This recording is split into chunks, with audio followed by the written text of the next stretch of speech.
Welcome to Fashion Neurosis, Richard Russell. Thank you. Can you tell me what you're wearing today and why you chose these particular clothes? I'm wearing clothes by Maharishi, which is mainly what I wear. And it's clothing made by a British designer called Hardy Bleckman, who happens to be my partner Esther's brother. But I was wearing his clothes before I met her. And I find what he makes the most comfortable and practical for doing everything in, and I like how it looks. I didn't know he was Esther's brother. He's a brilliant designer. I love his stuff. He's a brilliant designer, and it's a very close friend. It's been like developing a brother. I never had a brother because he's my brother-in-law, and we work together on a lot of different projects. He does a lot of artwork for music I make, and he's an excellent designer. But he's also one of these Taurus warrior types who I always like working with because he's very bold and kind of does what he wants, and I always like being around people like that. You managed to get on the couch without your shoes, and so can you tell me about your socks? Same as the rest of the clothes are from Maharishi. Oh, really? Yeah, they make very good socks when they tend to have logos on the instep, and often the socks are now what is the word for those socks? But they're ones where the big toe is separated from like a mitten. Tabby. Tabby, that's Is it? So a lot of the socks are tabby socks. So I often wear sandals. So the sock, and I do tend to wear, it sounds terrible, but socks with sandals and these type of clothes is fairly standard for me, or sneakers. And I kind of wear the same sneakers I've been wearing since I was a teenager. Yeah, I'm partial to a sock and a sandal myself. I love that. And you're the owner of XL Recordings, an independent record label that's released music by some of the world's greatest artists, including Gil Scott-Heron, Tyler the Creator, Dizzy Rascal, The White Stripes, FKA Twigs and The Prodigy, among others, and maybe most famously Adele. And do you think coming from an orthodox religious background has made you more focused on noticing what's different and what's appealing? We are on the couch, literally. That's a very interesting question. I mean, I think that my background is a very, very mixed bag of stuff that I got from that. A lot of which I rejected, but I suppose some of which in later life I've seen the value of. I've definitely seen the value of just having parents as you get into the big wide world and you realise not everyone has that luxury. I don't know if like my sort of my relationship with music is possibly quasi-religious, and maybe music occupies the place in my life that religion occupied in my parents' lives. I think it probably does, but I've been fortunate enough to earn a living out of that as well,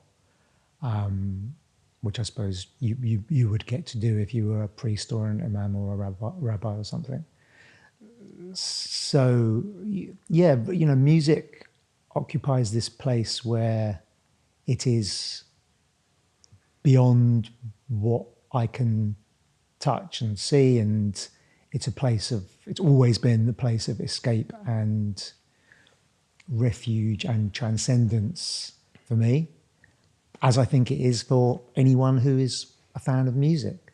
Yeah. And it's a thing of such tremendous value to a person because it enables you to escape things. But I imagine that's what religion has always done for people as well. That's such an interesting comparison. I would not have thought of it like that, except for I've definitely used music like that at periods of extreme feeling, sort of terribly anxious all the time. And I've known that if I put certain music on, I'll sort of jog myself out into something else at least, which reminds me it's possible to not be stuck in that kind of thing. Well, for young people in the sort of modern, since teenagers existed, which as I understand it was the 50s, I think there's been a lot of possibility for music to occupy this very fundamental place in your life. And that might have left less room or less need for religion for people. I've always seen music and religion in very parallel ways. And I think I've become more interested in religion as I've got older. I've become very interested in religion as I've got older, not in any one religion. I discovered a book by a writer called Houston Smith. Have you ever read him? No. He was amazing. He was like the sort of inventor of the idea of comparative religion. And he wrote a book which was originally called The Religions of Man, until one of his female students said to him, that sounds a bit like religion's only for men. And he said, I hadn't thought of that. So when he reprinted the book, he changed the name of it to The World's Religions. Right. And it really sort of cracked me open, because it just, I think it's a book that helped me understand the world, and helped me understand people, and helped me understand history through the lens of these different religious practices and the thread of something that runs through them. And in the foreword to the most recent edition he's not with us anymore, but in the foreword to the most recent edition of The World's Religions, he says, I've had a lot of criticism for not writing about some of the terrible things associated with religion, not talking about any type of, fundamentalism or, Christian fundamentalism, far right, all of these different things, the erosion of personal freedom, all these different things. And he said, people have said to me, why don't you write about things? And he said, if you read the history of music, despite the fact that most music made is not that great, they don't write about that. That's such a good point. That doesn't warrant a place in the history of music, all the mediocre stuff.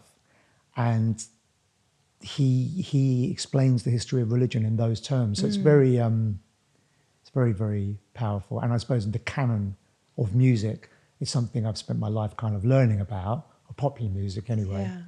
Yeah. And to get this first glimpse of like the canon of religious writing and religious thought and ideas from him was massively powerful for me, and it's led to a lot of other reading. Because you had such a focus from a young age, and do you think you were more obsessive than any of your friends? Oh, yes. I didn't... and I think in that regard, I felt like an outsider. I definitely felt like something of an outsider in my family. I had great friends growing up who are still great friends. But that obsessive part of me was, it's probably diagnosable now, but everything is. I'm not going to do that now. But I can see that there's a strength in that. And it might have been helpful with some of the things that were, because from this obsessive nature, it's enabled me to connect deeper to the thing I love, but it's also created problems in my life as well. So I think overall I'm pleased. I don't know exactly what it is, but I can definitely see why people would rather establish it. But I think when I entered the world of music more fully, which was when I was quite young, I started to find that I was around other people who were equally obsessive as me and sort of equally strange or something. Yeah. So that was very comforting.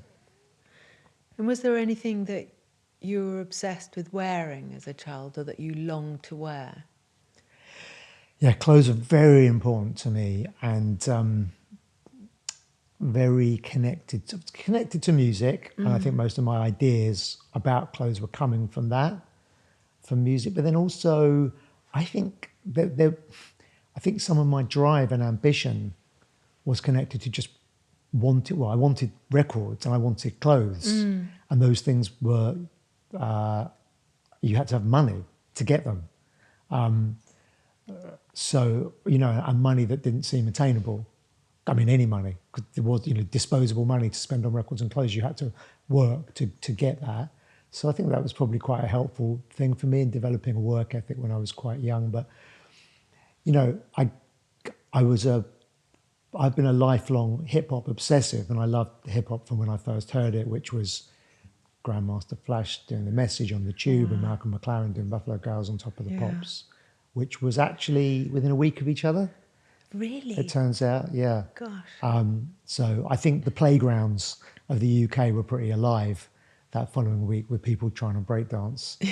And so, yeah, then there's this world of not just music, but fashion kind of opened up from that.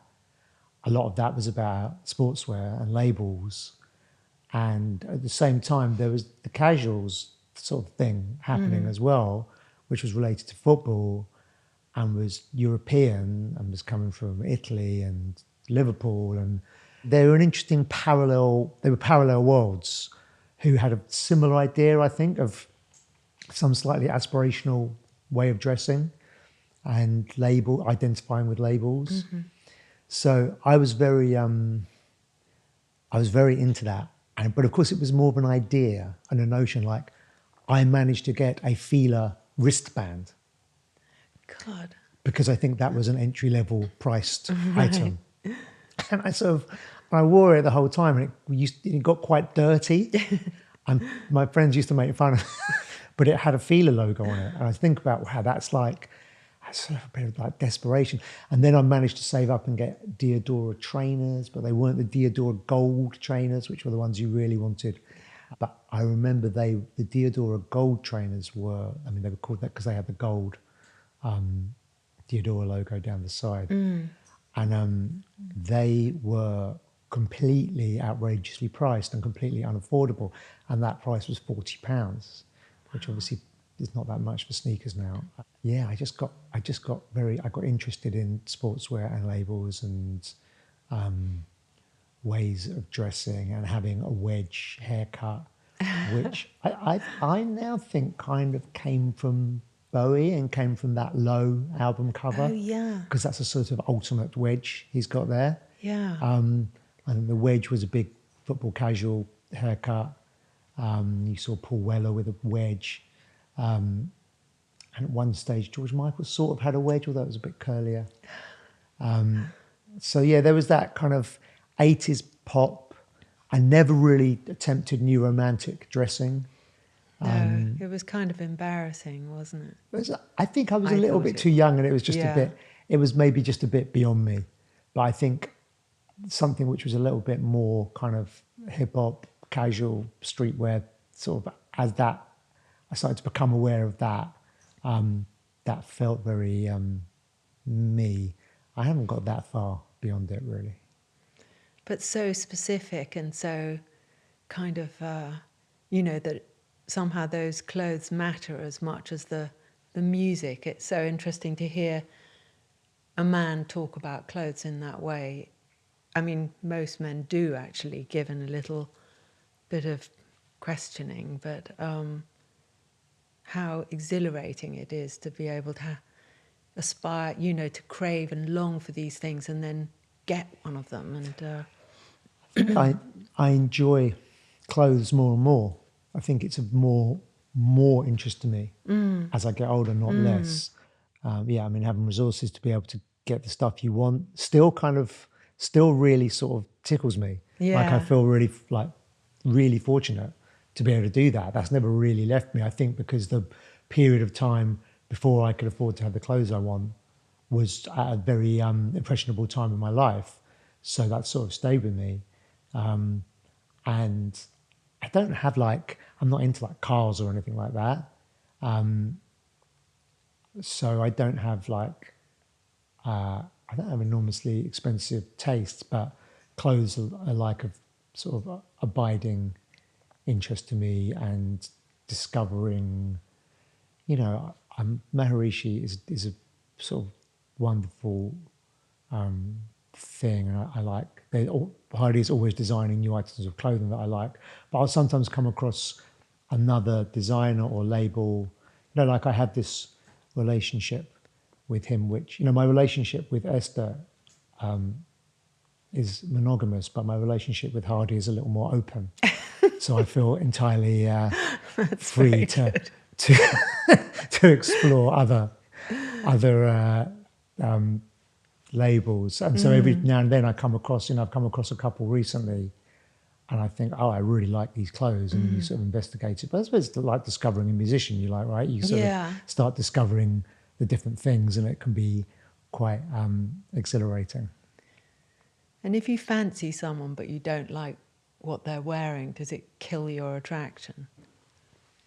I mean, I think it would be hard to fancy someone, to know whether you did or you didn't, if you didn't like what they were wearing. So I suppose the answer to that is yes. But it's, I think, so much of your initial, that energy, and connection with people has to do with that kind of first feeling you get. And I suppose so much, a lot of that is visual. I mean, it's to do with a lot of things, isn't it? Yeah. I mean, with everything, with friendships, with working relationships, an initial energy that you get with someone. I'm trying to think if I've ever been like thrown by someone's clothing, but then discovered a great connection to them. Not really, because maybe I think the connection is sort of tends to be, well, it's an interesting thing, isn't it? It's very mysterious, when you feel that connection to someone and how things work between you. Yeah. When you have, you meet someone, you've got that connection with them, and you can talk endlessly about stuff. So nice. And then you'll meet someone else and there's nothing to talk about. Yeah. I do think everyone is interesting, but you definitely can meet someone from time to time and there isn't. But I think music is a great help with this, because I don't think I've ever met anyone who was deeply interested in music where we didn't have a huge amount to talk about. Yeah. Immediately. Music's very, very good as a sort of bonding subject. And you describe your education as rejecting any institution you could, which is quite a commitment. And I wondered where that conviction came from. Well, I think it came from having a lot of religion imposed on me and schooling that I didn't really like and I was bright, but there were a lot of subjects I couldn't do.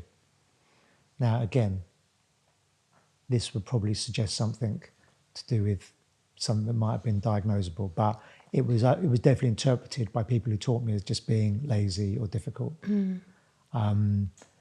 And I think I just sort of went with that. I think if someone tells you you're lazy or difficult, you go with that. Yeah. So I was fine with that. I was like, I'm going to be lazy and difficult. I'm going to fail my exams. Yeah. I did.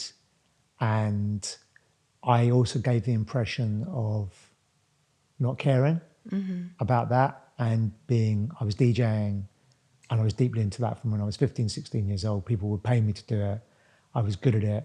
I did that 10,000 hours thing of becoming a good technical DJ. I used to play guitar before that, but nothing like the level of commitment that I had to DJing. And so I was very easily able to convince myself and everyone around me that I didn't care about school. However, I still have nightmares about failing my exams. Really? So, and being in that room, and it's like still horrifying. God. So I'd asked a good friend of mine recently, who I'm seeing this evening, actually, one of my oldest friends. I said, do you remember when I failed my A-levels? He said, yeah. I said, how was I about that? And he said, you didn't give a fuck about it. And I said, are you sure I wasn't just sort of putting that on? And he said, well, I mean, you could have been you could have been kidding yourself and kidding me, I suppose, yeah. So I think that's what I was doing there. Because who wants to fail?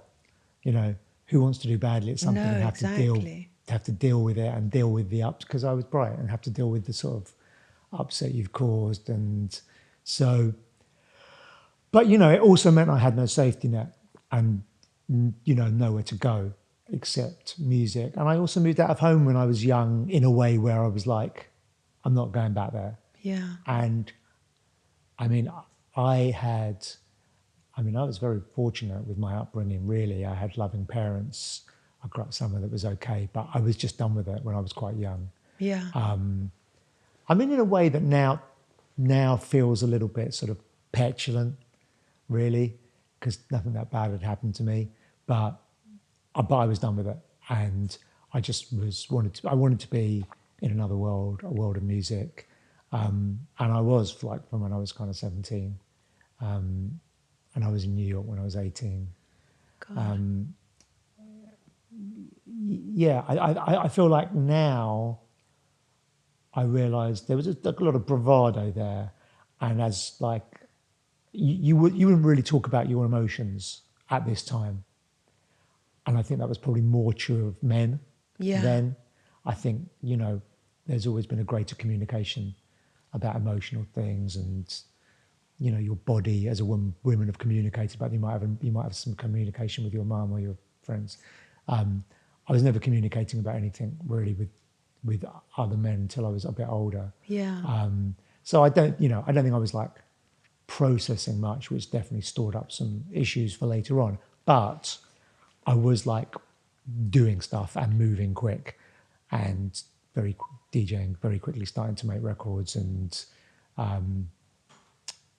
do the label, you know, be a producer, be a DJ, do the label stuff. That was all happening very quickly, and I was very, very young. And it was exciting. A lot got done, so it was productive. I think if you, as a young person, you know, a teenager, if you don't have someone showing you emotion, that being emotional is part of a means to an end as well. And particularly for young men, I think it's much harder to know what's in it for you to be like that, and it's Yeah, I mean, I think as a young man, I felt the need to act a bit tough yeah, and to be a bit tough and to have this kind of, you know, this sort of suit on, and to not appear vulnerable for kind of self-preservation. And I'd see younger men being much more open now. really. Oh, Yeah, now, yes, I definitely, agree.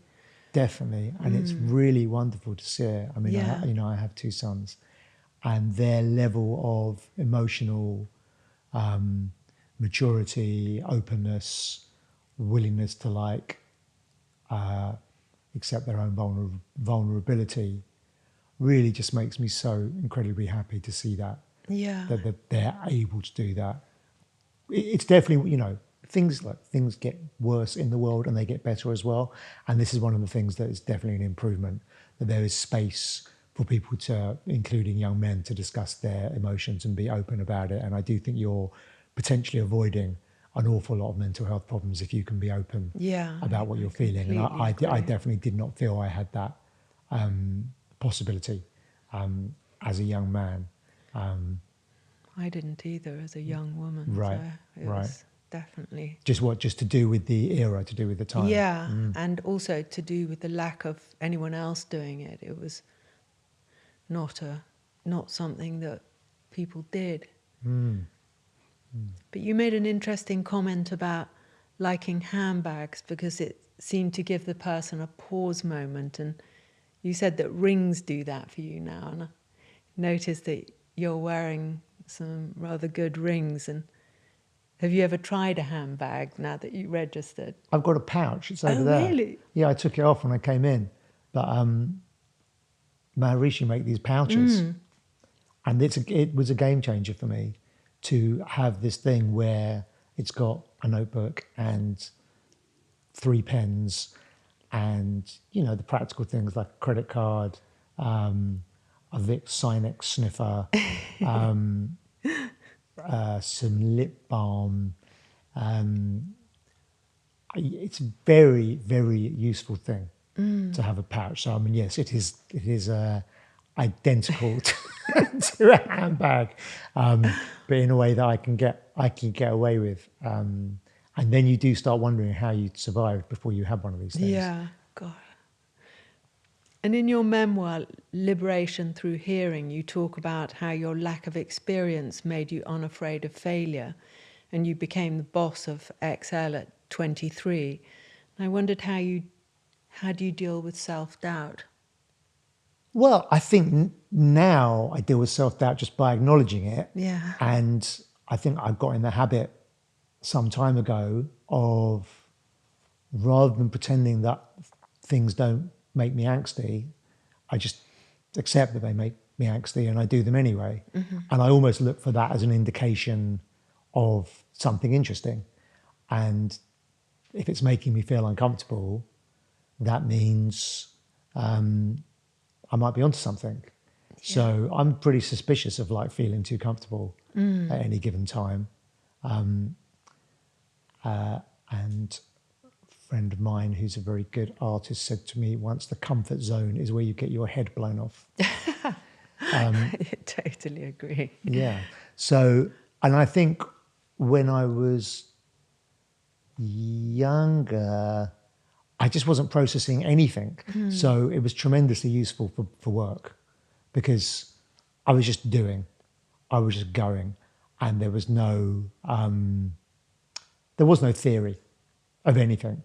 We didn't even used to use the word artist. I think we would have thought of that as pretentious. Yeah. When I started out, you were DJing, making tunes, and putting the tunes out, and that is a sort of, I mean, we didn't know words like multidisciplinary. I hate that word. Right. Well, yeah, it's a bad term actually because everyone is multidisciplinary. Yeah. There shouldn't need to be a term for it. And everyone, I mean, I actually think it's not just your right as an artist to work in different mediums. It's your human right. Yeah. To do whatever you want. Yeah. And express yourself in any way you want, and to make music, take photos, do paintings, design clothes, whatever you feel like doing. And it's strange, this thing that's happened of people being judged harshly, especially if you've done well in a particular medium. People get judged harshly moving into another medium. Yeah. And you think that makes no sense at all, because every person expresses themselves in more than one way. Yeah. And in more than one form. So, and I think I realized this because I started off DJing, making records. The label took off. I began to take that very seriously. I ran the label in a very hands-on way for quite a while. And then I felt like I wanted to make music again. And there was a certain amount, I felt resistance to it internally and from without as well, of like, yeah, but once you become someone who runs a record label, are you not on a different side of things? And I just thought, no, that's ridiculous. And I got into making records, and then I wanted to make my own records. So I started doing that. And I've spent this whole summer playing live. And, I will embrace all of these things because they're all forms of expression. And I actually think that moving around and seeing things, I mean, everything I do tends to be music related, but it's still often visual, and moving around, seeing things from these different perspectives, it's just very, very healthy. So I just totally reject this idea that people need to stay in this one lane. I think people are busy, so they like to perceive other people as being good at one thing. Yeah. And they like to say, oh, well, Bella Freud is a fashion designer. That's it. Mm-hmm. That's what you're allowed. Yeah. Yeah. But clearly it's nonsense. Yeah. And you're not being a fashion designer right now. You're doing something totally different to that. Yeah. And people seem to like it very much. And also doing these other things makes you, I find, better at being the thing I'm supposed to be, my fashion design, you know, it wakes up ideas, and the most important thing is to have ideas, or at least think you have. Absolutely. And I think when I, having intensively, re-entered the studio intensively to make that record with Gil Scott-Heron, and really staying in the studio for some years, like making a succession of records one after the other, and really re-grounding myself in like studio craft and in producing, sort of going deeper than I did in the like rave era when I was making one-off dance records in a very sort of quick fire way with no real notion of sort of process or craft or theory. Getting back into it in a sort of deeper way.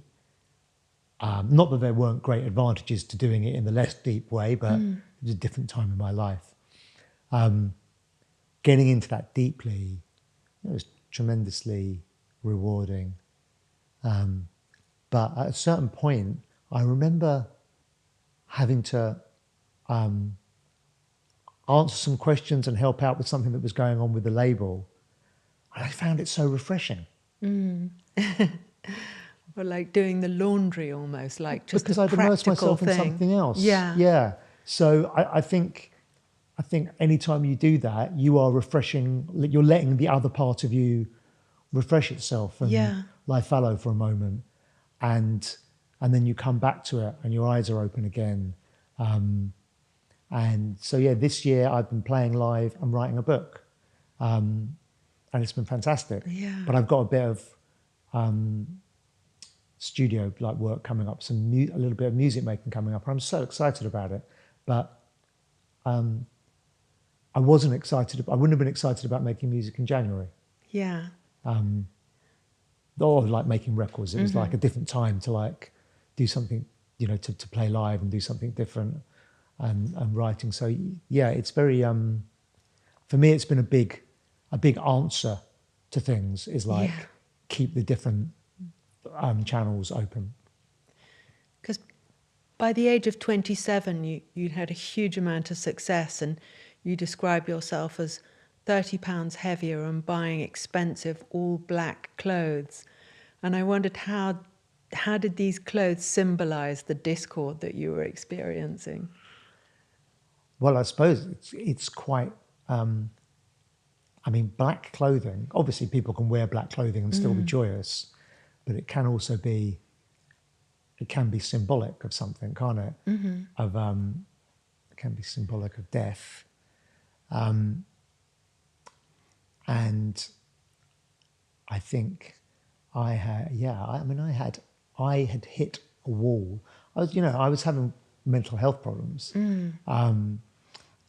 that were undiagnosed, and at a certain point, I was in Miami actually with another one of my closest old friends, and I really was struggling. I was having a breakdown, and he's very matter of fact. This friend, and very blunt, and I was trying to talk to him about it, and he said, "I'm not qualified to really help you with this. You need to seek some proper help." And I was like, "What? Like, what do you mean?" God. And he was like, "Well, there's people you can talk to about things." And I was like, "Who?" And he was like, "I don't know, but there are." And then I thought of another friend whose mum was a psychiatrist. And I thought, I need to ask him about this. And I did. And his mum found me someone to go and see. And it was completely life-changing. And I was incredibly lucky because I met an amazing psychiatrist who I saw for 7 years and worked with very intensively. And I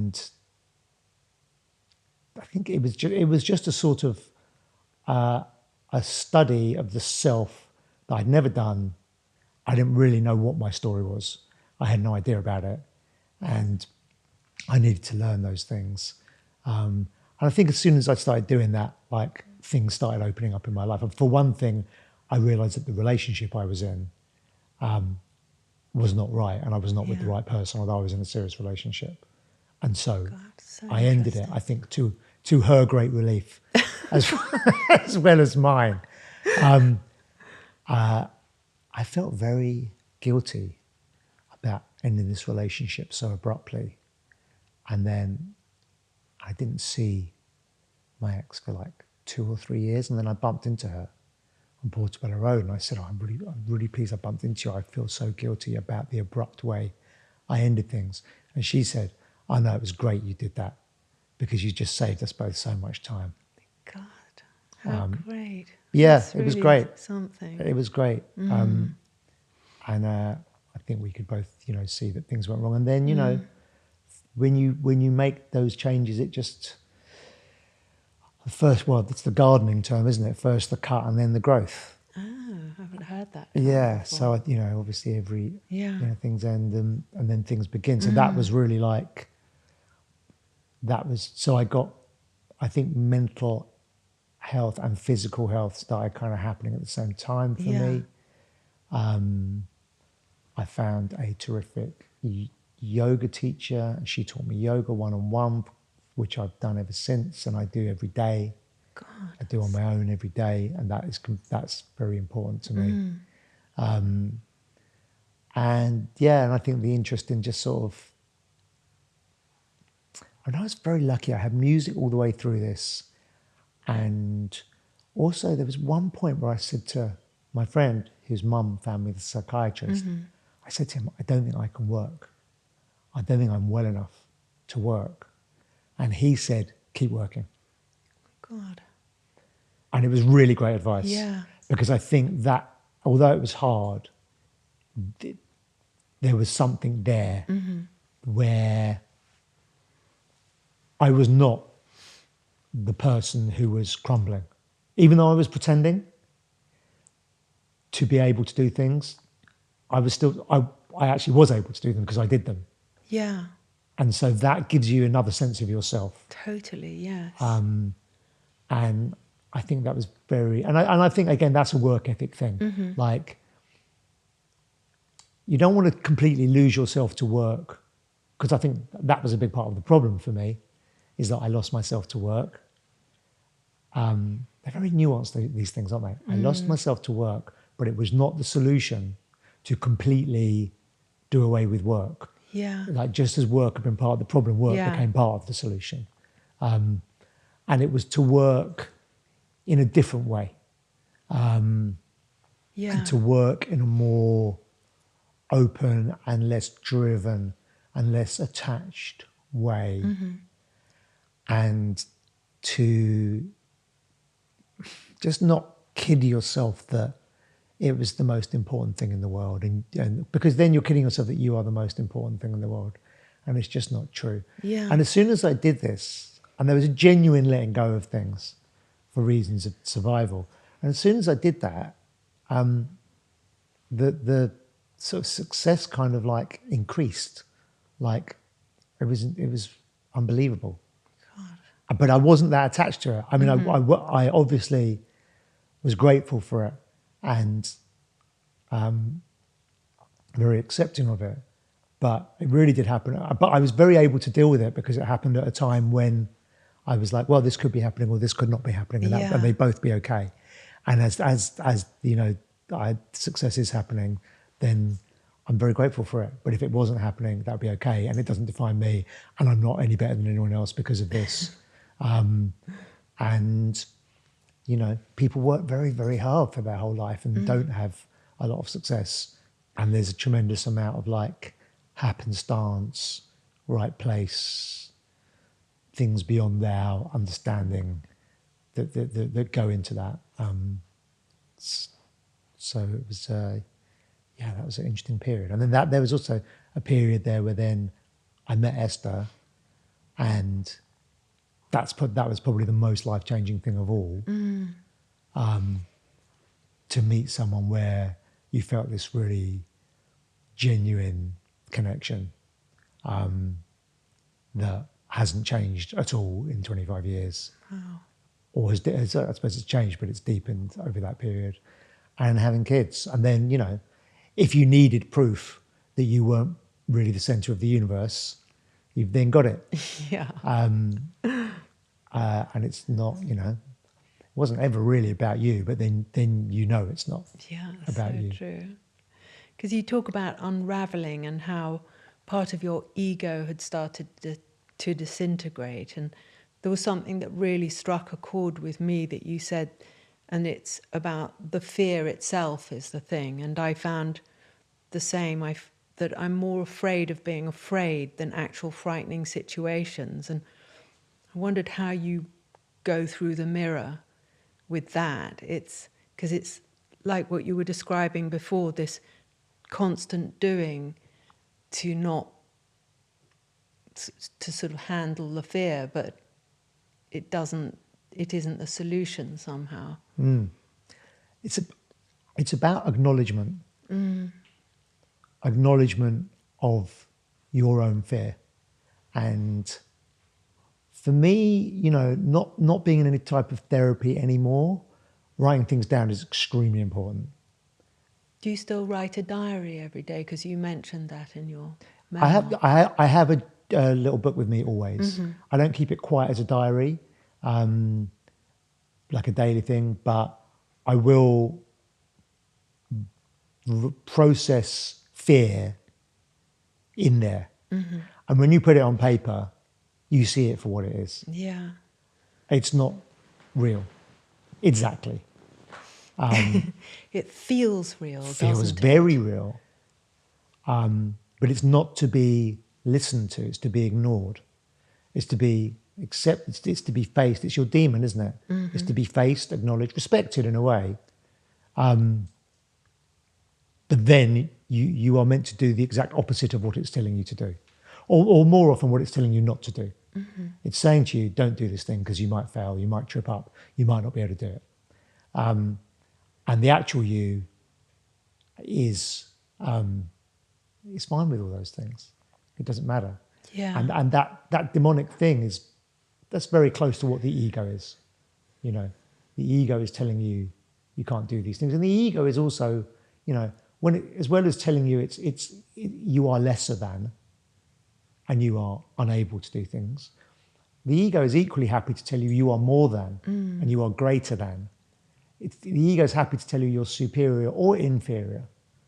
But the actual you knows you're not any of those things, that there's more of a oneness than that. And I think where our dreams lie is in things that we're a bit scared of. Yeah. So you've got to navigate your way past those fears, and kind of see the fear as a signpost Yeah. to something great that lies beyond it, and something enriching and fun and exciting maybe, or in your life that you need to experience. But listen to your fear, you're not going to get to experience it. It's so true, because being able to sort of know what fear's a generator of progress and kind of courage, and then there's the fear that's sometimes I get lost in, I have a kind of apprehension or fear about doing something, and actually like swimming in the sea when I hate being thrown under waves, and it makes me lose my courage. And then there's another fear which gives me courage. And I'm interested in like pulling apart, like when I get these signals in my body, like, okay, what is it? Mostly it's fine if I can pull apart this kind of spaghetti from invading my head and thinking this kind of, convulsing stomach means something is terribly wrong, and actually it's just something that's going on and it will be okay somehow or other. And there's another thing you said that I really identified with which is about unwittingly putting gurus in the way of your life. And I do that too. I particularly did it with my dad. And I wondered if you think that's part of fearing success, that it's easier to make the other person the star. I've definitely learned a huge amount from a series of people. I mean, I have been very lucky to have people. I think I lacked this figure when I was younger. And I actually think I needed mentorship, and I found it, and I was incredibly fortunate with that. So with the label, I met Martin Mills, who's the owner of Beggars Banquet, when I was very young, and he's always been my partner since I was a teenager. We've been working so together since I lovely. was a teenager. Incredible. For my whole adult life. He's in his 70s now, he's still very active. And he, you know, in terms of the record label, he has been an unimaginably great partner. And he's an extremely intelligent and diplomatic person who I've been able to, but who knows a huge amount about music. And I've been able to learn a massive amount from him.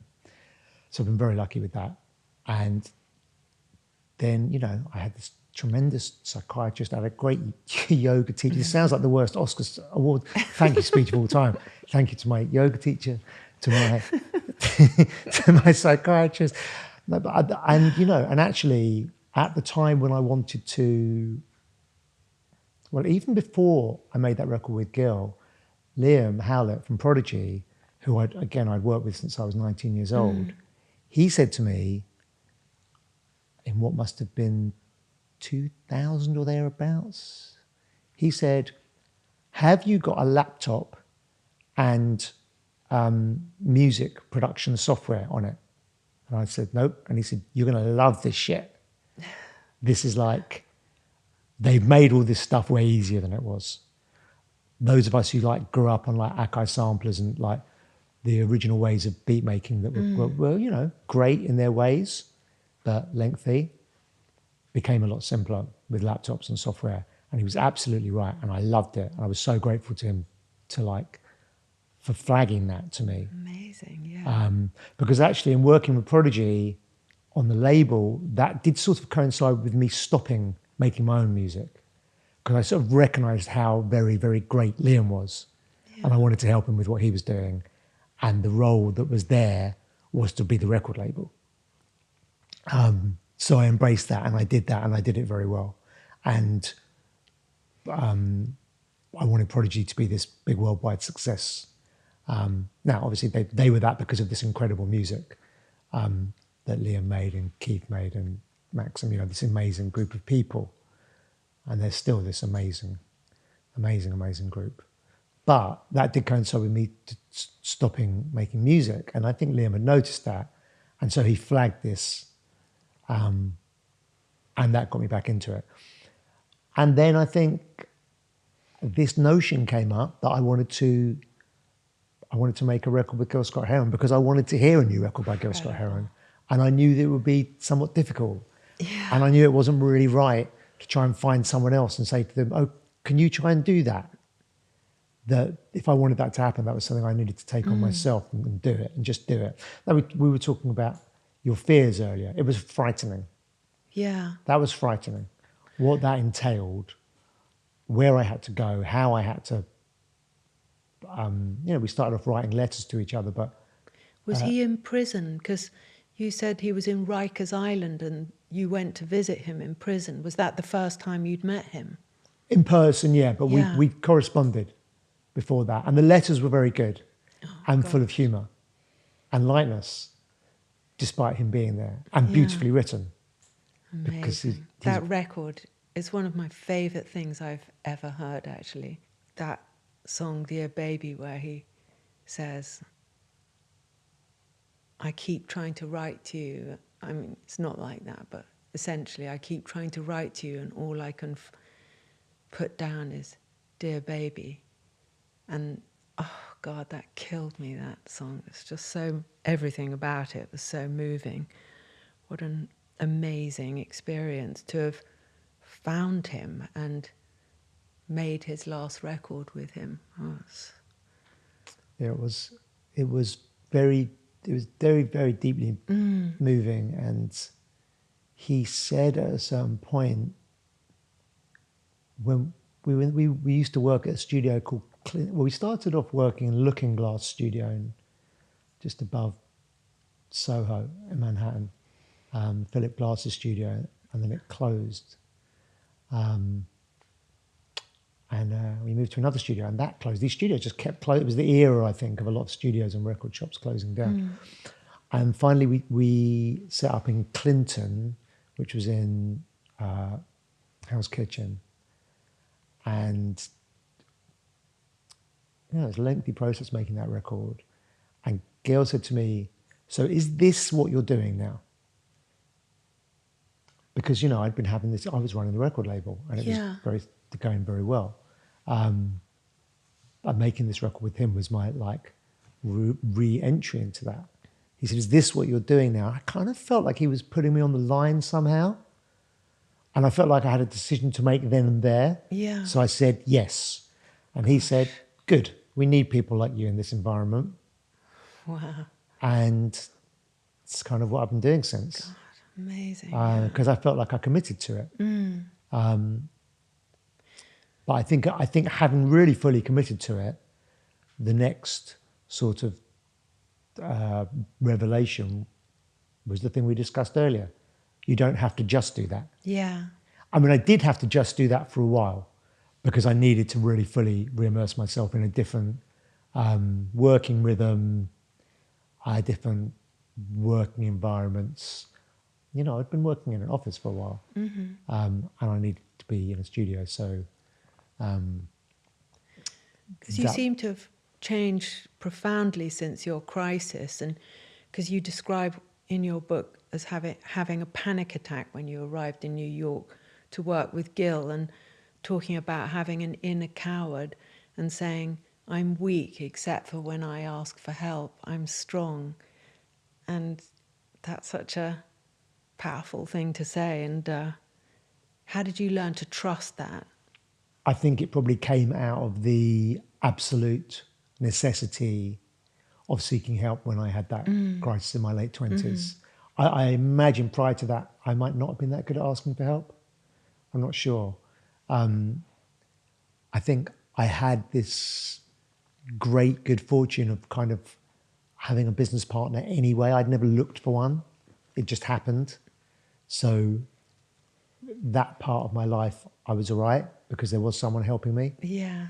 I think in other regards, I needed to seek help. And I think once I'd sought help with that, in that deepest way, to kind of help with my mind and my emotions, I think then I saw, that cracked something open.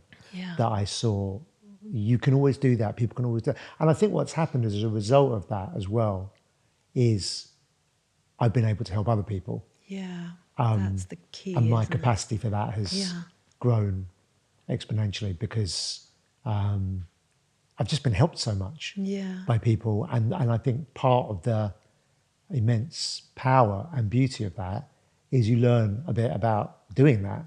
And then you find yourself getting to a stage in life where people want to ask you things. And initially you kind of think, well, Rick, why? I don't know anything. And then you realise, I know, you have learned some things. Yeah. And they maybe are things that it's actually important to share with people, especially if they're asking you, and to help people with. And I think this is also part of why I needed to understand various different sides of this world of music, is so I can sort of encourage other people's understanding of things. Yeah. Because on the artistic side, the business is not well understood. Yeah. And it could be true to say that on the business side, the artistic world is not necessarily as well understood as it could be as well. So I think I'm interested in trying to integrate those things, and because it's just a better experience for everyone if there's greater understanding on both sides. Yeah. And these things are it's all much more integrated and interconnected than it might appear, and people have tremendously varying skills. And if you're an artist, whether you like it or not, you're a business person. Yeah. You haven't got a boss. It's and so you've got true. your work, and if you're doing it well enough that it's generating money, you've got responsibilities that come with it. You've got bills to pay, and you might have employees, and people you're working with, and you've got to work that stuff out. And in the music world, oftentimes as an artist, you'll think, well, my manager's doing that. But that's not exactly how it works, because your manager has their own business. Yeah. And if you don't succeed as an artist, at the same time, your manager could be succeeding enormously with other Yes. things they're doing. So your business could be disintegrating while your manager's business is becoming very successful. So I think there is a sort of, you kind of got to resign yourself to this slightly disappointing reality that you have to be across everything as an artist. You absolutely need help. You absolutely can delegate things, and you can find people and they can help with them. You have no possibility of succeeding in anything if you don't even know you're doing it. Yeah. So I think that's I definitely found that it's a helpful thing to people to encourage them to just understand the different sides of what they're dealing with, and likewise on the business side, like you have to understand what artistry is, what the making of art is, what that entails, and yeah. So I think that's like become something that interests me a lot, is just trying to encourage that communication and that flow. Because you say about your work with Adele that music must have depth, and she achieved the holy grail, music with genuine emotional resonance that transcended all modern commercial expectations. And when you have this recognition about an artist, is it almost a physical sensation that you kind of know something is going to happen? It's a very commonplace, very ordinary, very everyday sensation of being a fan. Right. And as a fan, you cannot get it wrong. No music fan is ever wrong about the things they love. I mean, how could you be wrong if you're a music fan? And if you grew up loving Luther Vandross, Public Enemy, and Madonna, what was the connection between those three things? It's you. It's that you're a fan of them, Such a good point. and you can't possibly be wrong about that. You just love those things, and so I think the danger in any industry is people get industrialized. So rather than being a fan of music, people are trying to think about what music other people will like and will sell. Now there are people who can do that, but that seems clever in a brain and not heart way, Yeah. in a way which is completely beyond me. So I think if you have a genuine love for something, you are right about it. Now that doesn't mean that you're going to know what other people think about it and what they're going to make. I have never said that I know that for anything, but I can say when I hear something and I love it. And I think sometimes you find that some because I do like I think like most people I like a huge breadth of music, and some of it is extremely niche and some of it's extremely popular. I don't judge music on that basis. No. It's not actually that important. And also something might start off as seeming very impenetrable and niche, and then give it 20, 30 years. You talked about Daniel Blumberg in your book and being in that band. Is it Cajun Dance something? I can't remember the name of the Okay, band, yeah, but yeah. now he's won an Oscar and a BAFTA for his music for the Brutalist film. I met him recently, and so then to find him cropping up in your book was really great. And in fact, I mean, when I first heard about you, through a mutual friend, you were incredibly ill with a neurological disorder. I think, is it called Guillain-Barré syndrome? And through this friend, I was hearing about the trajectory of you getting better and then trying to find out what was wrong. And then when I finally met you, you had this kind of incredible composure, as though you'd come back from the River Styx. And in your book, you talk about detaching from the panic of when you were for a while paralyzed from the neck downwards, and then also realizing you needed to enroll your drive as part of your rehabilitation. And you describe it, it was so visceral. And I wondered whether you had an artistic fantasy during that time that you also kind of worked towards as part of your getting out and getting better. I mean, it was very quiet, that phase. It was like the first quiet time in my life. Mm-hmm. I think in what had been a very, kind of dreamlike sort of experience of life, of my bedroom walls in Edgware being covered in all these pictures of musicians. And I kind of felt like I was in that sort of came to life or something. Yeah. It was amazing, very colourful and noisy.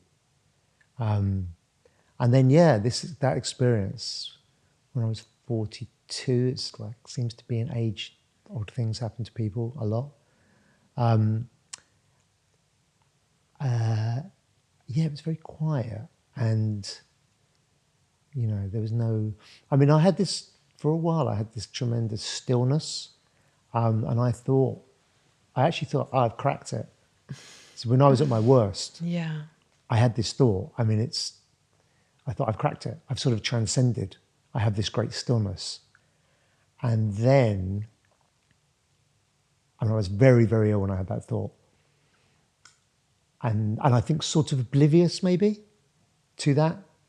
And then quite soon after that, when I got a bit more awareness about what happened and what might be necessary to recover, it was not still anymore. Right. I felt like, I have this tremendous sort of battle ahead of me, and I do need to enlist my drive. And I don't know if I had that as a thought, but it happened. Mm-hmm. I did enlist my drive. I did enlist my ambition. My ambition became to get beyond these physical limitations that were imposed upon me, and to, each stage of it to battle towards not having a catheter. Catheters are particular hell. Yeah. To get upright and not pass out, because I couldn't do that for a long time. So then to be in a wheelchair and then to be walking, and that's an unbelievable life experience to have, because actually it's like seeing very, very old age. And then I had a great recovery, so I felt like I got to see youth again. It's incredible. I mean, I felt so youthful. Yeah. On the other side of this, I mean, I actually still do. Yeah. Because I have a joy, I have a joy in like walking up Portobello Road to get a coffee. I mean, it's joyous because I had it taken away. And that's bad. You sort of lose your freedom. And it's amazing to get it back. Incredible. And it was, I mean, I don't obviously wouldn't wish it on anyone, but I look on it as an entirely consistent part of my life. And I look at it as overall an extremely positive thing to have happened to me. Yeah. Where I also felt very loved. And it was when I was 42, I'd had mental health problems in my late 20s, and I felt completely alone when that happened. And that was much tougher. It didn't look tougher. Most people didn't know there was anything wrong. Yeah. This thing happened to me in my early 40s, and actually I had tremendous outpouring of sympathy from people because it looked bad. I mean, it was bad. It looked bad. But my feeling about it. Also, when you have this type of illness, it's like getting hit by a vehicle. You know, I have a friend who was hit by a vehicle recently, and as terrible as it is, there isn't, on the whole, there isn't a deterioration period. That's a very hard thing to handle when you're getting worse and worse and worse and worse and worse and worse. With what I had, it was like getting hit by a bus and I was gone. But then it was like lots of bits of good news. Yeah. That's how I saw it anyway. Well, You know, you were taking every win. Yeah. And each part of that, I saw it as reason for elation, each little win. And being able to, I was in hospital in Queen's Square. Yeah, I've been there. We have very good neurological It's an amazing place. hospitals in London. I felt London was there for me. Yeah. Like London caught me with these like great neurological hospitals we have.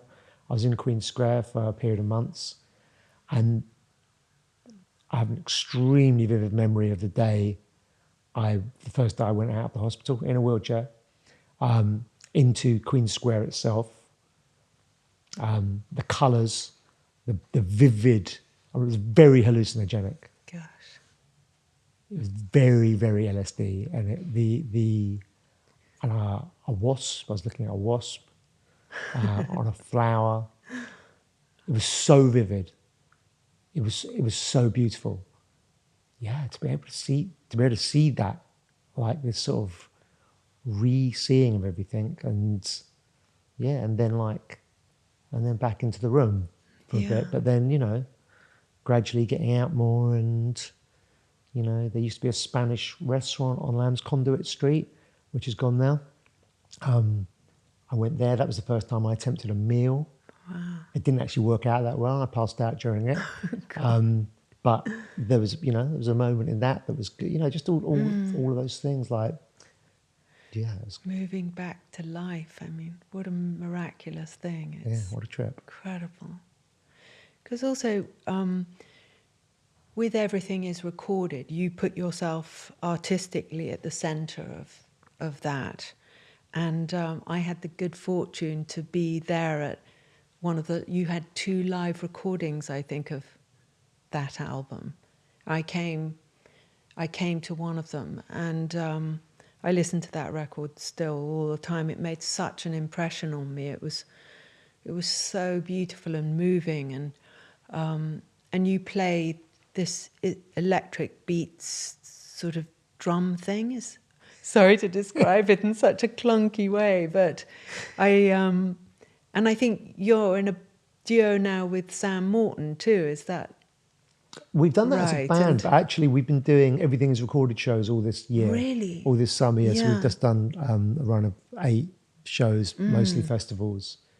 Because there was been some wonderful, incredible artists. With Sam playing with some of the shows. Really, yeah. But with a bunch of, like a core band of 5, but with lots of different people joining us. Yeah. It's just been great.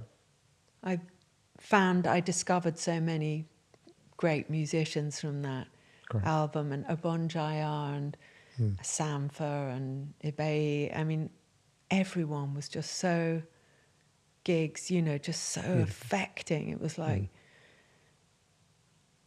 such an extreme feeling of happiness and sadness, all intensified in that. And I remember there was a sticker that came with the album, and it said something amazing, and I can't remember what it was. I had it on my mantelpiece for years, and anyway, it was... I think that sticker said, it was a lyric that Sampha came out with, and I think it said, "You are beautiful just as you are." Yes, that was it. And the idea with that sticker was, it was clear. So the idea was you put it on a mirror. Oh, gosh. And it said, "You are beautiful just as you are." Yeah. And that was Sampha is a remarkable artist. Yeah. It's like, and the way we record his songs, he just freestyles. He like channels. He's kind of writing and recording at the same time. amazing. and that was a line he came up with. And I think he was singing about his mum who'd passed away quite recently. It was very, very beautiful, sort of heartfelt line. But we're going to do a London show in November, so you should come along. Yeah, I'll definitely come to that. You reflect that having a recording studio means that in your best moments you can practice a kind of alchemy, that pain becomes art. The causes of our sorrow can be turned into the making of music. And I was going to ask you, has music given you freedom? But it clearly has, as you've mentioned that a number of times. And it seems that that's continually growing in your life. Yeah, one of the last times I got my hair cut, it was fairly random barber I walked into. I was in Australia, and the guy cutting my hair, he seemed a little bit troubled, but he was saying that he made music on a laptop, and I said, "Oh, that's good. That's always good. That's a great practice to have." And he said, "Yeah, but I've been having a lot of, I'm feeling really down recently, and when I'm down, like, I don't tend to get on the laptop and make music." And I was like, "That's when you need to get on the laptop and make music." And he was like, "Oh, really? Like, I wouldn't have thought that was like when it would be any good." And I was like, "No, that's when it will be good." Oh, it's the medicine. And this is, it's one of the incredible, thankfully, you don't have to even be a musician. You can just be a music fan. People realize you can listen to music when you're not feeling good, and it can have a tremendous impact on your mood and on how you feel. And it's an amazing, always available resource for that. But if you happen to have a music making practice, it's extraordinary how it can transform your state of mind. But I think this is true of any creative practice. It's like, if you are feeling troubled and down, because anything creative is productive. Yeah, it's And if you true. do something productive, you feel better. Yeah. Because I think when we're at our worst, we don't feel productive. Yeah. We don't feel capable of being productive and of contributing anything. And so I think the minute you write something down, put some colours on a bit of paper, or make some music, you feel different. Yeah. It does change the mood. So I think my studio is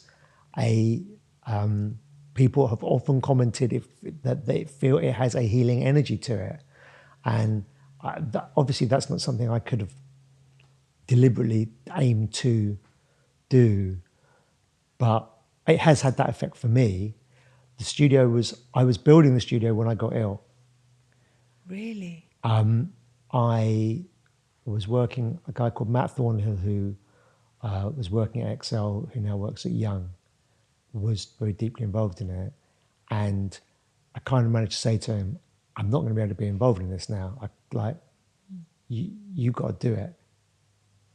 And he did it, and he did it so beautifully. Wow. I think better than it would have happened if I was involved. I think I might have been maybe almost thinking too much. And it's my studio it's just a very beautiful environment. That it's also very functional. It works very well for music making, but it's a relaxing place as well. So that's the sort of. And I remember I started seeing my psychiatrist again a little bit after I was ill. He's passed away now, unfortunately. But he said, when I was recovering, he said, "So what are you going to do now? You going to go to work?" And I said, "Yeah, I've got a new place to go to work. I've just built a studio." And he said, "Oh, what's it like?" I described it to him, and he said, "Someone up there's looking out for you." Oh, that's so sweet. Oh, lovely. Because the timing of it was it just was unbelievable, really. That I had this place where I'd be able to go every day. Because, there's also, I meditate there, I do yoga there, I exercise there. It's, you know, it's that for me as well as a workplace. And yeah, it's great. I mean, I never had that resource until that point in my life. So, I mean, I walk through the door every day and like feel lucky to be there, which is it's a good feeling. Well, thank you so much, Richard, for being on Fashion Neurosis. It's been incredibly interesting and moving to hear your thoughts. And thank you so much for being here. Oh, thank you for letting me lie on your sofa.